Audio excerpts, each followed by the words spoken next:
और कल परसों जाना है मुझे बद्रीनाथ भगवान की यात्रा, बद्रीनाथ दर्शन के लिए, यहाँ से टैक्सी में। तो आज मैं यहाँ बैठा हुआ हूँ, तो जो भी व्यक्त हो सकता है भाव आपके सामने मैं प्रस्तुत करूंगा। तो श्रद्धा, सतधा, श्रद्धा मीन्स सतधा, सत में हमारी स्थिति, सत से हम जुड़ गए हैं, वो है श्रद्धा। सत के साथ में हम एकाकार हो गए, और जब सत के साथ में जुड़ जाएंगे तो असत का त्याग अपने आप होता चला जाएगा। जैसे जैसे हम सत के साथ जुड़ते चले जाएंगे, असत का त्याग अपने आप होता चला जाएगा, करना नहीं पड़ेगा, अपने आप होता चला जाएगा जितने जितने जुड़ते जाएंगे। तो जिसके अंदर श्रद्धा होती है उसके अंदर वासनाएं समाप्त हो जाती हैं, क्षीण हो जाती हैं, राग द्वेष क्षीण हो जाता है, आसक्ति क्षीण हो जाती है, अहंकार क्षीण हो जाता है। तो आप समझ लीजिए श्रद्धा में कितना बड़ा बल है, कितना बड़ा बल है। सारे दुर्गुण श्रद्धा, इसलिए तो बोला है कि श्रद्धावान लभते ज्ञानम तत्पर संयतेन्द्रिय। तो यहाँ भी ये बोला श्रद्धया पयोपेतास्ते, श्रद्धा से युक्त होकर के मेरी उपासना करता है, श्रद्धा से युक्त होकर के। तो जैसे हृदय में श्रद्धा जिसके आती है दुर्गुण पिघल जाते हैं, वासना पिघल जाती है। श्रद्धा में वो बल है महाराज। हमारा हृदय निर्मल होता चला जाता है, कोमलता आती है, समता आती है, समानता आती है, सूर्यता आती है।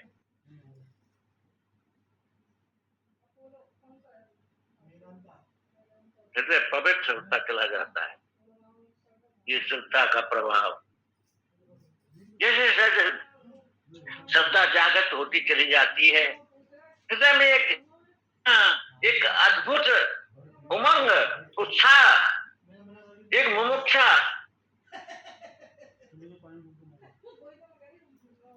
एक उत्सुकता अपने आप परमात्मा के प्रति एक परम प्रेम जागृत होता है। ये श्रद्धा का फल है, परम प्रेम परमात्मा से जागृत होगा। तो हम श्रद्धा को बढ़ाते जाएं, श्रद्धा बढ़ती चली जाएगी हमारे हृदय में।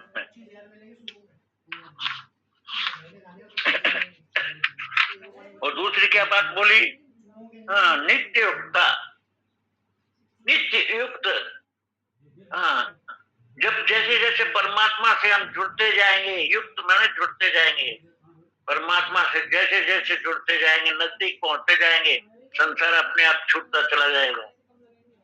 नित्य युक्त की बात बोली है, ऐसा नहीं आज जुड़ गए कल नहीं, आज भगवान का चिंतन कर लिया कल। नित्य की नित्य बात बोली है, नित्य युक्तता, निरंतरता, निरंतरता। तो निरंतरता जिसके अंदर आ गई है महाराज, उसके अंदर तो स्थित प्रकृता अपने आप आ जाएगी, बुद्धि एकाग्र हो जाएगी, बुद्धि स्थिर हो जाएगी उसकी बुद्धि। बुद्धि हमारी स्थिर क्यों नहीं हो रही जब तक? क्योंकि हमारा नित्य नित्य युक्ततम नहीं, हम नित्य परमात्मा से जुड़े हुए नहीं है, नित्यता नहीं हमारे अंदर, अनित्यता हो जाती है।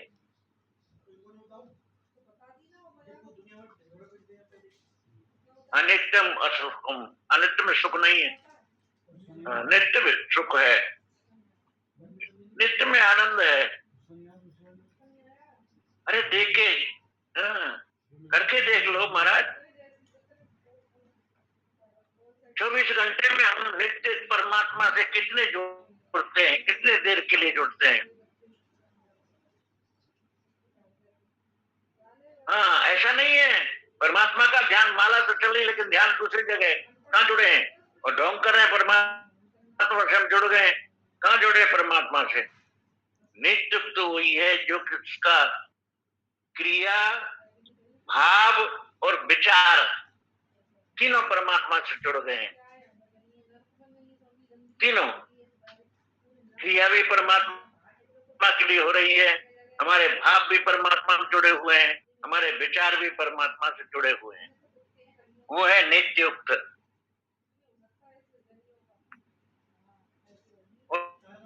और जैसे जैसे हम परमात्मा से जुड़ते चले जाएंगे, एक अनुभव, आनंद का अनुभव, एक अद्भुत आनंद का अनुभव होता चला जाएगा, एक अपूर्व आनंद का अनुभव होता चला जाएगा। क्योंकि संसार, दुख संसार में है, सुख परमात्मा में है। संसार दुखालय शाश्वत बोला है ना, संसार तो दुखालय है। हाँ, विक्षेप है उसमें, मन की चंचलता है। और यहाँ परमात्मा में मन की एकाग्रता है। संसार में मन की चंचलता है, विक्षेप है, जबकि परमात्मा से जुड़ने मन की एकाग्रता है, बुद्धि की स्थिरता है। संसार में बुद्धि अस्थिर रहती है। संसार में किसकी बुद्धि स्थिर रहती है क्या? नहीं रहती है। और परमात्मा के जैसे जुड़ते जाएंगे हमारी बुद्धि में स्थिरता आती चली जाएगी, मन में एकाग्रता आती चली जाएगी, एक आनंद की अनुभूति होती चली जाएगी। अरे जुड़ के तो देख लो। ये कोई भोली की बात नहीं है, तो प्रैक्टिकल बात है महाराज। करके देखो, क्या आनंद नहीं आता है क्या? करके देखो। मेरे तक गिरधर गोपाल दूसरा न कोई, और जाके सिर पर सोए मेरा पत्र सोई। मीरा की तरह से करके देख ले हम, आनंद की अनुभूति होती है कि नहीं होती है? अरे मीरा मस्त थी महाराज, जहर का प्याला राणा भेजा, पीबत मीरा हासी रे। शरद भी माला बन गया। तो भक्ति में वो गुण है महाराज। भक्ति में वो शक्ति है कि वस्तु को परिवर्तन करने की क्षमता आती है, वस्तु को परिवर्तन करने की। ये भक्ति का बहुत बड़ा गुण है महाराज, वस्तु को परिवर्तन करने की क्षमता। उड़िया बाबा का वृंदावन में चल रहा था भंडारा, ये खत्म हो गया। दोपहर चल रहा था, शाम के 8 बजे बोलो घी खत्म हो गया। कितना चाहिए? बोलो 11 डब्बा चाहिए। जाओ मैया से ले आओ, मैया से मांग लाओ, और जब हो जाए तो मैया को दे आना। ये भक्ति की क्षमता। पानी पानी घी हो गया। कितनी बड़ी शक्ति भक्ति की। भक्ति में बहुत बड़ी शक्ति है महाराज। वस्तु में परिवर्तन करने की शक्ति भक्ति में। तो हमारे हृदय में परिवर्तन ये भक्ति करेगी। जैसे जैसे हम परमात्मा से जुड़ते जाएंगे, हृदय परिवर्तित होता चला जाएगा। जो संसार से सुखा बुद्धि है, जो आकर्षण है, जो महत्व बुद्धि है, जो सत्य बुद्धि है, सब समाप्त हो जाएगी। पूर्ण वैराग्य, उपरामता आती चली जाएगी। तो नित्य उत्तर। और तीसरी बात क्या बोली? मन की एकाग्रता, ध्येय स्वरूप में मन की एकाग्रता।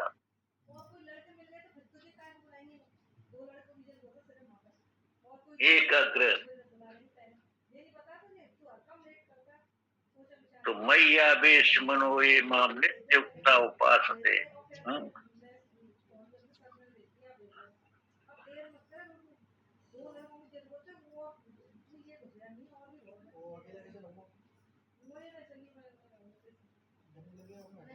देखिए सभी मार्ग सरल हैं, मार्ग सभी सरल हैं, लेकिन हम सरल वो मार्ग है जिसमें हमारा प्रेम है। जिसमें हमारा प्रेम है वो हमारे लिए बिल्कुल सरल हो जाएगा। क्यों? वो सभी मार्ग है, जहाँ भक्ति मार्ग है, जहाँ ज्ञान मार्ग है, जहाँ कर्म मार्ग है, सभी परमात्मा की तरफ ले जाने वाले हैं। लेकिन जिसमें हमारी पूर्ण श्रद्धा और पूर्ण प्रेम होगा वही हमारा मन लगेगा, अन्य में नहीं लग सकता।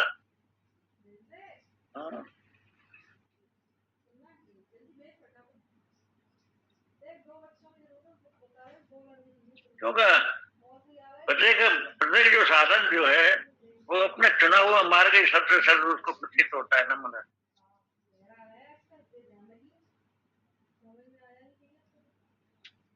ये मन बुद्धि ये सूक्ष्म शरीर है, सूक्ष्म शरीर है। तो ये मन बुद्धि की व्यक्तियों को मेरे में तू लगा दे।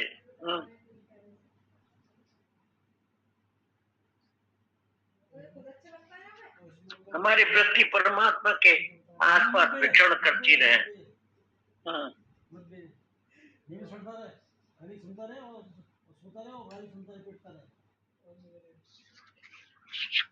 और जब हमारा मन की वृत्तियां निरंतर परमात्मा के आसपास लगी रहेंगी वृत्तियां, तो दूसरी वृत्तियां समाप्त चली जाएंगी, होती चली जाएंगी। और जो भाई तराजू का वजन है, तराजू है, जिधर पल्ला भारी होगा उधर ही तो झुकेगा ना।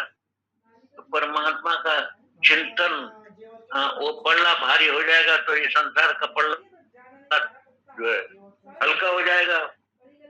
फिर संसार का जब पल्ला हल्का हो जाएगा तो संसार हमारे ऊपर प्रभाव जमा पाएगा क्या? नहीं जमा पाएगा। इसलिए हमारे गुरु महाराज भी सभी संतजन यही बोलते रहते, निरंतर ध्यान में उपासना में अपने समय को व्यतीत करो। निरंतर ध्यान में उपासना में अपने समय को लगाते रहो, क्योंकि मनोराज को काटने का साधन ध्यान के सिवा दूसरा कुछ भी नहीं है। और मन ही तो परेशान करता है, और क्या कौन परेशान करता है? तो मन को लगाने का, आवेश करने का, मन को आवेश।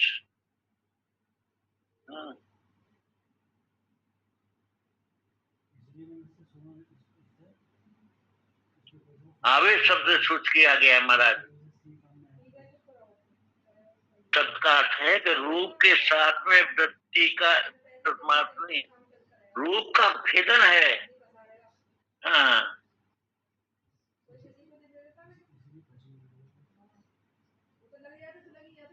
मन जो है हमेशा अपने ध्येय विषय का आकार, ध्येय विषय का आकार सुगंध और गुणों को की आभा को धारण करता रहता है। तो कोई भी भक्त जो है पूर्ण लगन से, पूर्ण प्रेम के साथ भगवान का जो ध्यान करता है ना, तो वो पूर्ण लगन के साथ में जब ध्यान करेगा तो फिर ये आकार लुप्त हो जाएगा, जो तादाद में समाप्त हो जाएगा।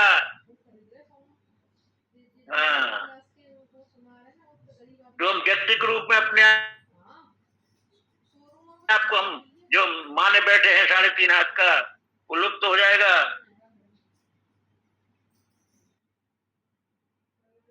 परमात्मा रूप हो जाएगा। और जितना जितना सूक्ष्म होगा उतना उतना विशाल होता चला जाएगा। जैसे जैसे परमात्मा का चिंतन होगा ना, उसमें सूक्ष्मता आती चली जाएगी, उसके हृदय में सूक्ष्म चली जाएगी। जब तक सूक्ष्मता नहीं आएगी संसार की वासनाएं नहीं कट सकती। मैं आपको गारंटी से बोलता हूं इस बात को। इसलिए बोला है मन को सूक्ष्म करो, बुद्धि को सूक्ष्म करो, प्राण को सूक्ष्म करो, इसलिए बोला गया है। जैसे जैसे सूक्ष्म होती जाएंगी वासनाएं कटती चली जाएंगी, संसार की वासनाएं कटती चली जाएंगी। जैसे जैसे मन सूक्ष्म होगा तो मन एकाग्र होता चला जाएगा। जैसे जैसे सूक्ष्म होगा मन एकाग्र होता चला जाएगा, वासनाएं कटती चली जाएंगी और नई वासना नहीं आएंगी। फिर पुरानी वासना कट जाएंगी, नई नई वासना नहीं आएंगी।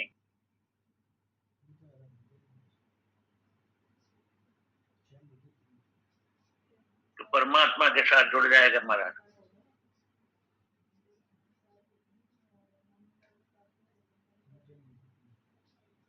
तो ये गुण है महाराज।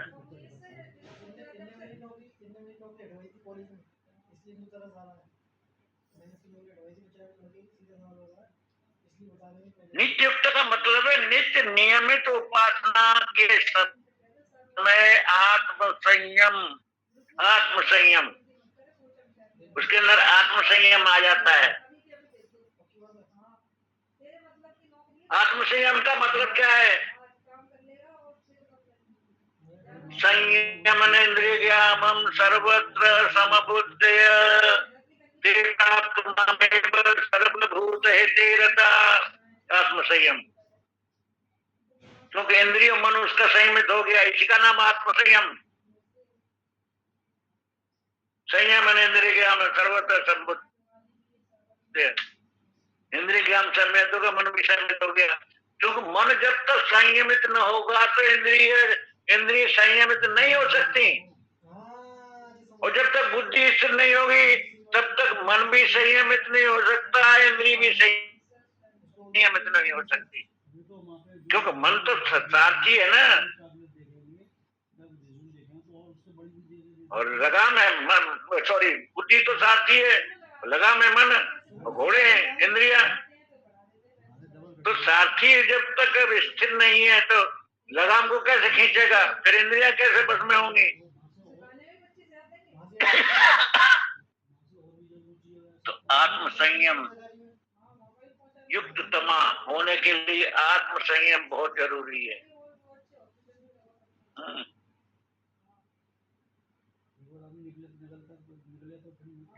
जब तक मन हमारा बहिर्मुखी रहेगा, बहिर्मुखी,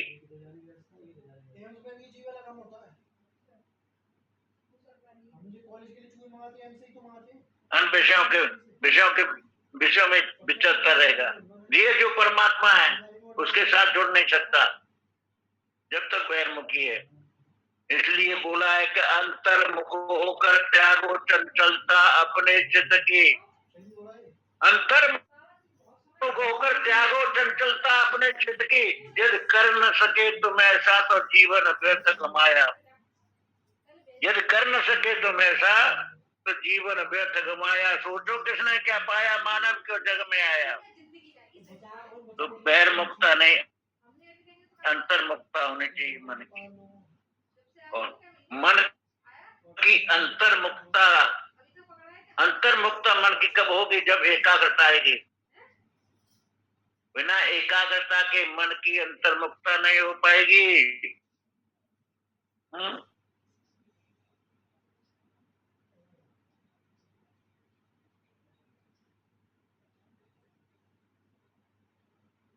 तो महाराज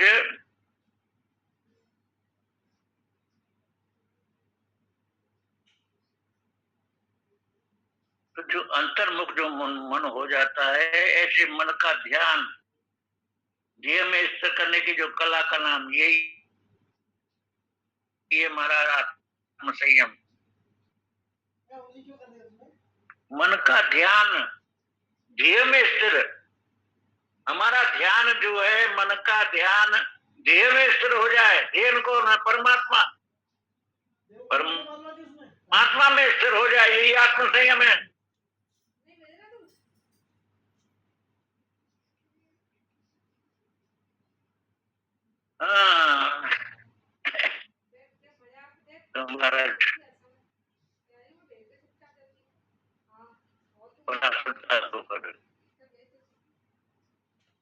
हमारा विश्वास दृढ़ होगा। जैसे जैसे हमारा विश्वास दृढ़ हो तो होता जाएगा, हमारी श्रद्धा भी बढ़ती चली जाएगी।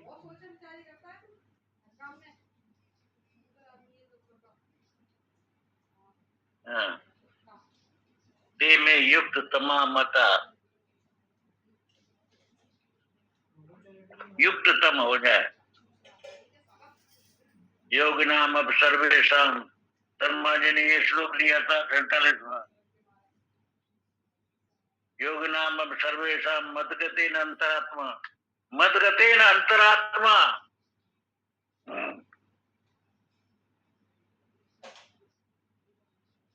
अंतरात्मा से माने एकत्व भाव से मुझे भजता है। अंतरात्मा मीन्स एकत्व भाव से। युक्ततम सर्वश्रेष्ठ मान्य मुझे। युक्ततम मीन्स सर्वश्रेष्ठ। अब देखिए जो अंतरात्मा माने एकत्व भाव से, एकत्व भाव, एकत्वम अनुदर्शनम, एक ज्ञान का सबसे बड़ा लक्षण बताया ना, एकत्वम अनुदर्शनम, एकत्व का दर्शन। मेरे अन्य की प्रतीति समाप्त हो गई, अन्य की प्रतीति समाप्त। अन्य संसार, तो संसार की प्रतीति समाप्त जब तक नहीं हो, जब तक एकत्व मनोरम नहीं होगा। हमारे अंदर एकत्व का दर्शन होने लगे। वो कौन है? वो सर्वश्रेष्ठ।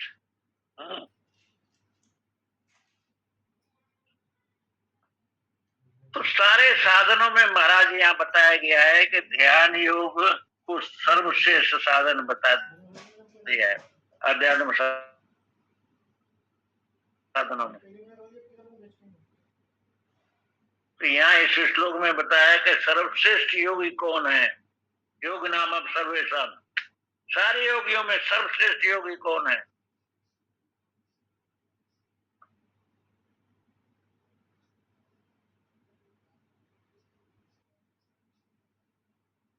तो तीर्थ के लिए महाराज ध्यानाभ्यास, ध्यानाभ्यास की पहली अवस्था फर्स्ट स्टेज, फर्स्ट स्टेज में साधक को बड़ी मेहनत करनी पड़ती है। ये विषय में प्रति को लगाना पड़ता है ना, बार बार मन चला जाता है, डर जाता है। प्राथमिक जो कक्षा 1 से 5 में जो पढ़ रहे हैं, ऐसे जो ध्यानाभ्यासी हैं, उनका मन इधर उधर बाहर जाता है कि नहीं जाता है? ध्यानाभ्यासी जो है इधर उधर जाता है, विजातीय प्रवृत्तियों में जाता है इधर उधर, ये स्वाभाविक है बारम्बार में। तो उनको धीरे धीरे ये इसको एकाग्र करना कोई मामूली बात नहीं, सहज नहीं है।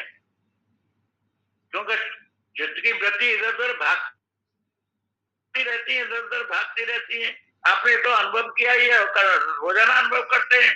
लेकिन धीरे धीरे धीरे धीरे अभ्यास ऐसा होता है ना, अभ्यास चीज ऐसी होती है, करत करत अभ्यास के जड़ मत हो तो सुजान, रस्सी आवत जात के सिर पर परत निशान। अभ्यास ऐसी चीज है।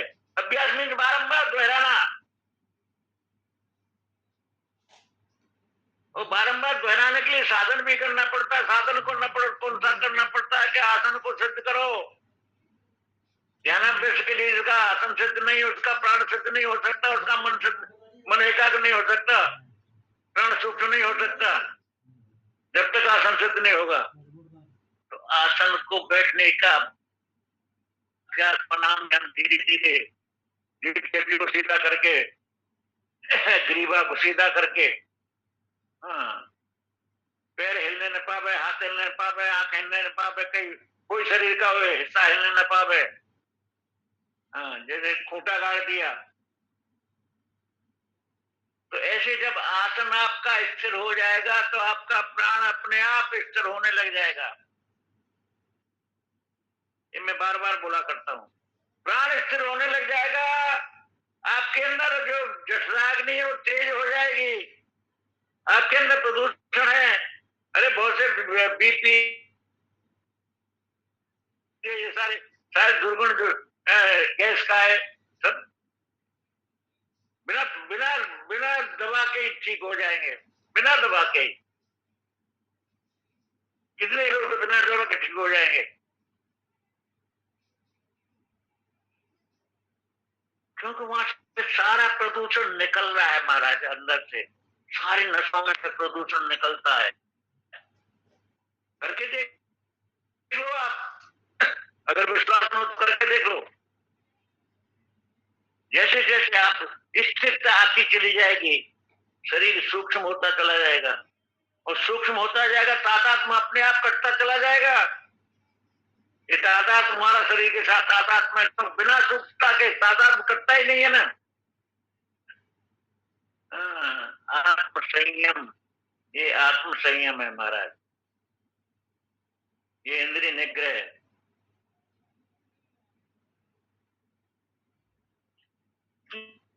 ये ध्येय में ध्येय में हमारा मन को स्थिर करने की विधि, आधार क्या है? को स्थिर करने का आधार है ध्यान।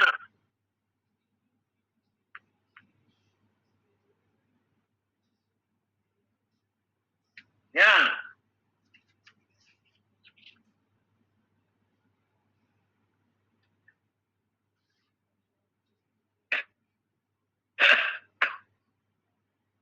तो ध्यान करते जाए हमारा। इसके साथ इसके लिए थोड़ा गुरु की भी आवश्यकता पड़ती है।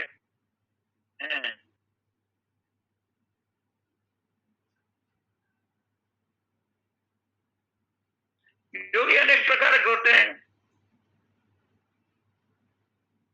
लेकिन सारे योगियों में श्रेष्ठ कौन है? मदगते अंतरात्मा, वो सारे योगी में श्रेष्ठ है। दूसरा कौन? जो श्रद्धावान योगी है, वो एक रूप, मुझमें एक रूप हो गया है, वो ये भटका है, वो युक्ततम है महाराज। सारे योगाभ्यास का सार यही है, हम श्रद्धावान हो जाएं, परमात्मा से जुड़ जाएं, ध्यानाभ्यास में मन एकाग्र हमारा हो जाए।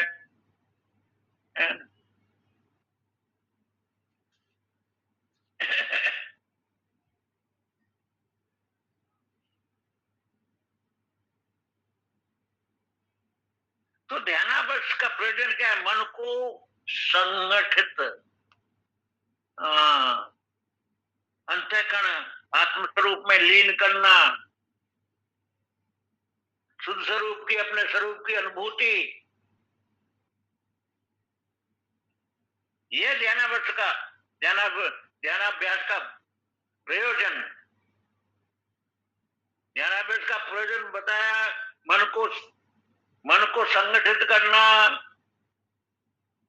अंतःकरण को शुद्ध करना, आत्मस्वरूप में लीन करना।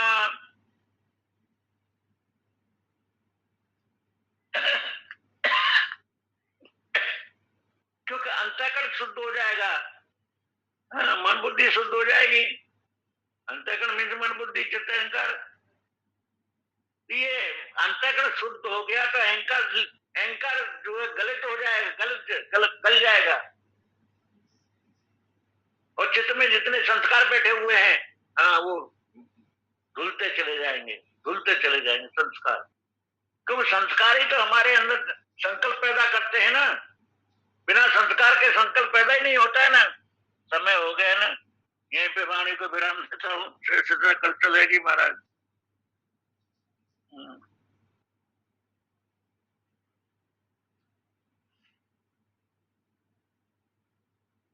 देखिए, वेदांत में भजन का अर्थ क्या है? वेदांत में भी भजन का अर्थ है जीव का समर्पण भाव, सेवा भाव, भक्तपूर्ण समर्पण, साधक के मन से परे आत्म तत्व का साक्षात करा देता है महाराज। जय श्री कृष्णा, जय श्री कृष्णा। आप जारी रखें महाराज, आप जारी रखें। बालकृष्ण जी है नहीं, जुड़े नहीं है, आप जारी रखें, बहुत अच्छा चल रहा है चर्चा। आवाज कट रही है, शर्मा जी आवाज कट रही है। आप जारी रखें। अच्छा हाँ, बालकृष्ण जी नहीं जुड़े हैं। आज नहीं है ना, नहीं है। अच्छा अच्छा अच्छा। तो मैं क्या कह रहा था, आपको बता रहा था महाराज कि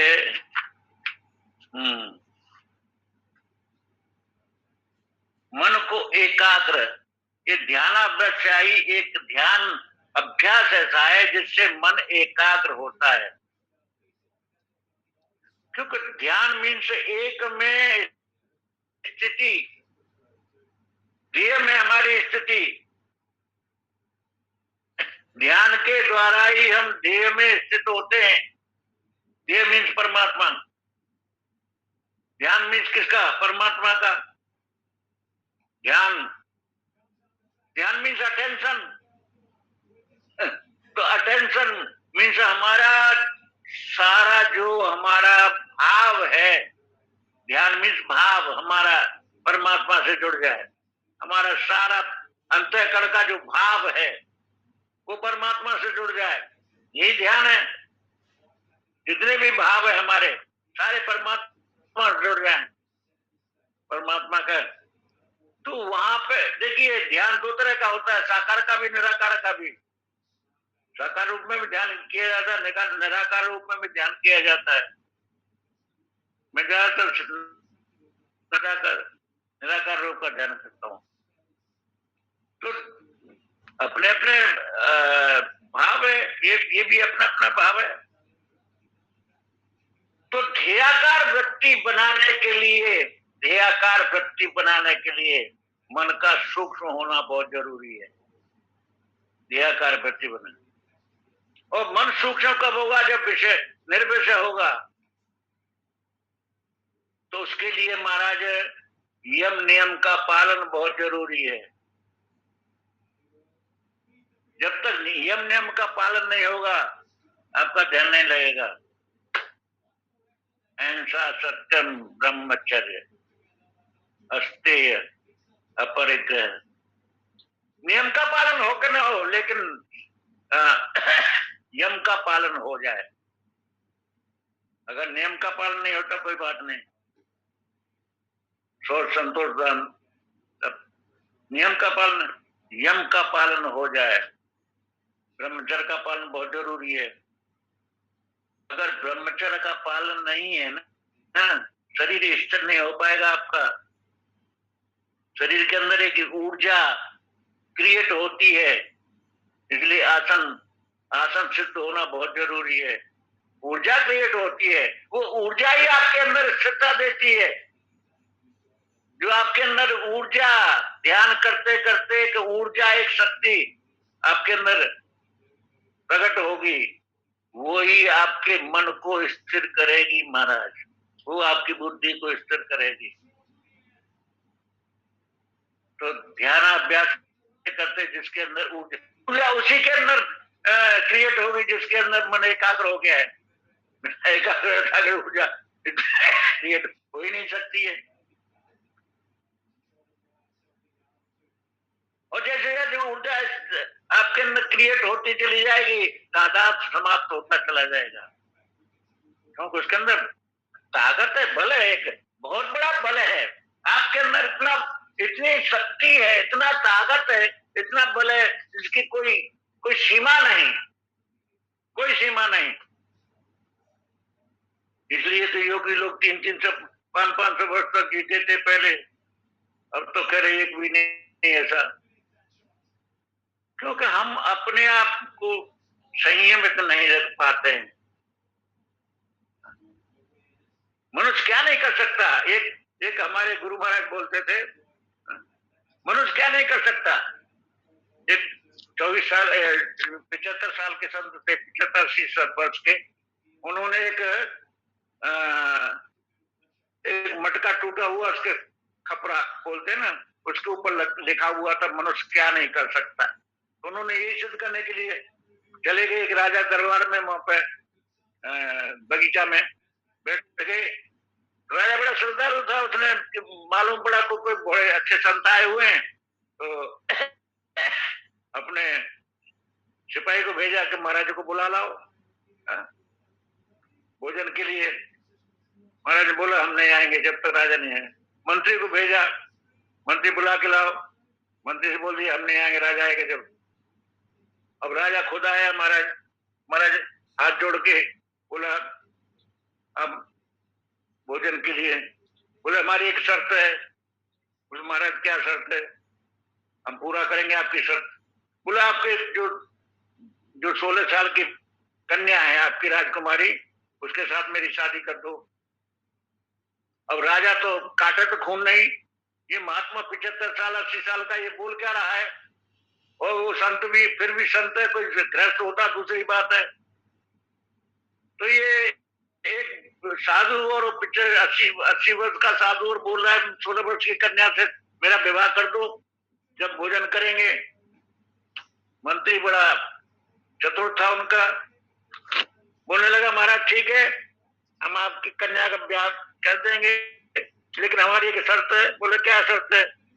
क्या खजाने में से लाल निकाल के लाया। बोले एक ही लाल हमारा ऐसा ऐसा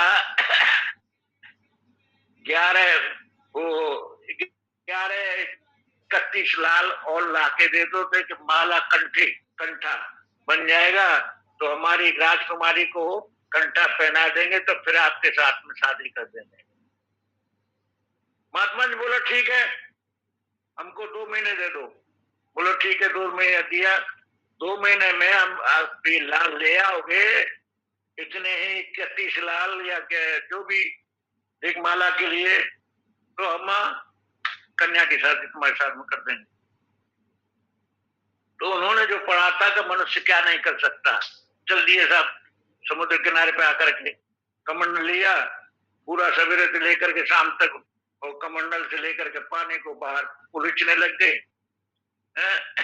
इसमें से पानी समुद्र को सुखा करके और इसमें से लाल निकाल लूंगा मैं। हमारा 1 महीना हो गया, 2 महीना, 1 महीना हो गया, 1.5 महीना हो गया। अब भगवान तो भगवान बोले बड़ा नियम का पक्का है महात्मा। बालक का बेहतर के आ गए। बोले बाबा क्या कर रहे हो? बोले पानी को सुखा करके मुझे लाल ला रहा है। बोले कमंडल दो, आप थक गए होंगे, मुझे दे दो कमंडल। महात्मा जी ने कमंडल ले दिया, थोड़े बैठ गए बाहर जा करके। भगवान तो भगवान गए और फटाक से भर के पूरा कमंडल और लालों से भर के दे।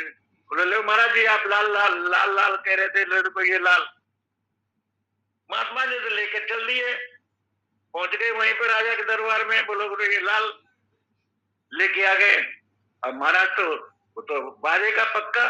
बोलो महाराज ये तो कन्या हमने आपके सौंपी आपके सामने। अब महात्मा जी के पास एक कुछ नहीं था, एक कम्बल था, तो कम्बल उड़ा दिया, कन्या को कम्बल उड़ा दिया कि मुझे तो ये सिद्ध करना था कि मनुष्य क्या नहीं कर सकता, ये मुझे सिद्ध करना था केवल, तो मैंने सिद्ध कर दिया कि मनुष्य क्या नहीं कर सकता। अब इस कन्या का किसी अच्छे राजकुमार के साथ में ब्याह कर देना, और मुझे तो कैसे सिद्ध करना था। कहने का मतलब यहाँ ये है कि मनुष्य क्या नहीं कर सकता। हम इतने अपने आप को असमर्थ में आप सभी असमर्थ माने बैठे हैं, लेकिन हमारे आपके अंदर इतनी शक्ति है महाराज, ये मैं आपको बिल्कुल सही बोल रहा हूं, इतनी बड़ी शक्ति है कि आपका मन कहीं नहीं जाएगा, इतना स्थिर हो जाएगा, इतना स्थिर, ऐसा चपरासी हो जाएगा। हाँ कुत्ता पूंछ हिला के फिरता है ना, हाँ ऐसा कुत्ता हो जाएगा ये मन, ये किधर नहीं भागेगा, तुम पूछला के आके पीछे पीछे चलेगा। और इतने मन मस्त मस्त मस्त राम के धन में हो जाए मस्त वाला, मस्त हुए शंकर को देखो जहर का प्याला पी डाला, तो उसकी मस्ती में मस्ती आ जाए। कब आएगी मस्ती में मस्ती? युक्त तमाम मता श्रद्धावान हो जाएंगे। जैसे जैसे हमारी श्रद्धा बढ़ती चली जाएगी, हम युक्त तमा होते चले जाएंगे।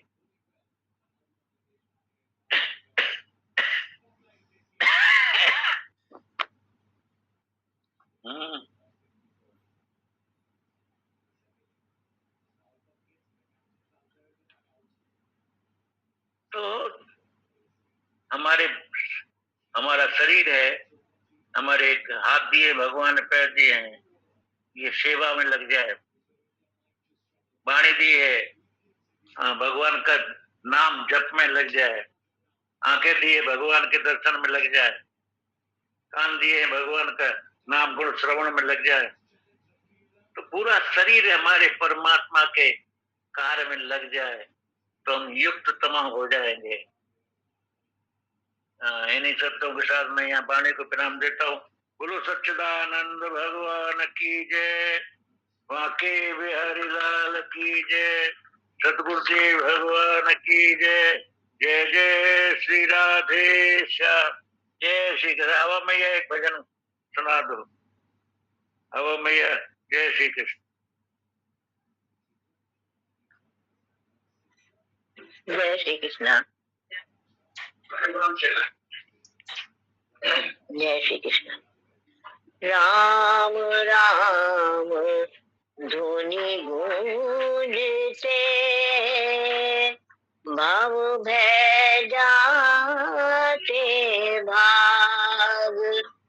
राम राम धुनि गूंजते भव भय जाते भाग। राम नाम धुनि ध्यान से सब शुभ जाते जाग। राम नाम धुनि ध्यान से सब शुभ जाते जाग। राम प्रेम जिस मन बसे वहाँ न संशय कोई। राम प्रेम जिस मन बसे वहाँ न संशय कोई। नाम प्रेम जिस मन रमे पाप वहाँ न हो। नाम प्रेम जिस मन रमे पाप वहाँ न हो। जय श्री कृष्ण। प्रेम मुदित मन से कहो राम राम राम, राम राम राम, राम राम राम, श्री राम जय जय राम। प्रेम मुदित मन से कहो राम राम राम, राम राम राम, राम राम राम, श्री राम जय जय राम। पाप कटे दुख मिटे लेत राम नाम। पाप कटे दुख मिटे लेत राम नाम। भव समुद्र सुखद नाव एक राम नाम। भव समुद्र सुखद नाव एक राम नाम। श्री राम राम राम, श्री राम राम राम, श्री राम राम राम, जय राम राम राम। परम शांति सुख निदान नित्य राम नाम। परम शांति सुख निदान नित्य राम नाम। निराधार को आधार एक राम नाम। निराधार को आधार एक राम नाम। श्री राम राम राम, राम राम राम, राम राम राम, जय राम राम राम। परम गोप्य परम इष्ट मंत्र राम नाम। परम गोप्य परम इष्ट मंत्र राम नाम। संत हृदय सदा बसत एक राम नाम। संत हृदय सदा बसत एक राम नाम। राम राम राम श्री राम राम राम राम राम राम जय राम राम राम। महादेव सतत जपत दिव्य राम नाम, महादेव सतत जपत दिव्य राम नाम। काशी मरत मुक्त करत एकैत राम नाम, काशी मरत मुक्त करत कहत राम नाम। राम राम राम राम राम राम श्री राम राम राम जय राम राम राम। मात पिता बंधु सखा सब ही राम नाम, मात पिता बंधु सखा सब ही राम नाम।